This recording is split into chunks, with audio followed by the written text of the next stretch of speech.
அலைகள் ஓவியத்தில் பொறுத்த வரைக்கும் நீங்கள் தான் முதல்ல செலக்ட் ஆகிறதா இருந்தீங்க அப்படின்லாம் பரவாயில்ல. ஆமாம் இருந்தது. அவங்க வந்து டைரக்டர் பார்க்க வரும்போது நான் இல்லைன்னா இன்னொரு சிஸ்டர், ஏன்னா 5 குழந்தைங்க, அதில் 3 கேர்ள்ஸு, அதில் யாரோ ஒருத்தர் அப்படின்ற மாதிரி நான், அப்புறம் மல்லிகா அப்படின்னாங்க. அப்புறம் தான் அந்த ஃபோட்டோவில் நான் அப்படி நின்றுட்டு இருக்கிற பார்த்துட்டு அது ஓகே ஆயிடுச்சு.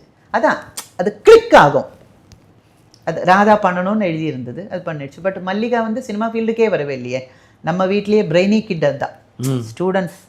ஸ்டூடெண்ட்னா 100க்கு 98 வாங்குற குழந்தை வீட்டில். ஏன் மல்லிகா நடிப்பில் ஆர்வம் தெரியல. அது வந்து படிப்பு தான். இப்போ கூட இந்த வயசுல அவள் என்னென்னலாம் படிச்சுட்டு இருக்கா. அந்த டிகிரி, இந்த சர்டிஃபிகேட்டு, அதுக்கு வேற. அது இல்லாமல் நம்மக்கிட்ட வயசுக்கு எஜுகேஷனுக்கெல்லாம் வயசெல்லாம் ஒன்றும் கிடையாது. நீ அது எடு, நீ இந்த கோர்ஸ் எடு, இது 6 மாதம் கோர்ஸு, இது 1 வருஷம் கோர்ஸு. எப்போ கேட்டாலும் நான் எக்ஸாமுக்கு படிச்சுட்டு இருக்கேன். இப்போவும் படிச்சுட்டு இருக்கேன் அந்த பொண்ணு. Very smart girl. நம்ம ஃபேமிலியிலேயே எஜுகேஷன் அப்படின்னு போயிடுச்சுன்னா மல்லிகாவும் சுரேஷும் தான் வெரி ஸ்மார்ட். நாங்கள் 3 பேரும் அவ்வளோதான். மல்லிகாவை தேடி வாய்ப்புகள் வந்ததா? இல்லை, இந்த ஒரு படம் வந்தது. அதுக்கப்புறம் இல்லை, எனக்கு சினிமா வேண்டான்னு அதுவே முடிவு பண்ணியாச்சு.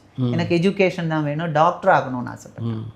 அப்படியே வந்துடுச்சு. நான் she is doing wig making, extension, அந்த ஹேர் சம்மந்தமான இதெல்லாம் பண்ணுறாங்க. அதனால் அவளும் சுரேஷும் படிச்சுக்கிட்டே தான் இருக்கோம் இப்போவும். நாங்கள் 3 பேர் தான் இப்படி கொடுத்ததே மனப்பாடம் பண்ணி ஜெயிக்கிறது பெரிய விஷயன்ற மாதிரி 3 பேர், அவ்வளோதான்.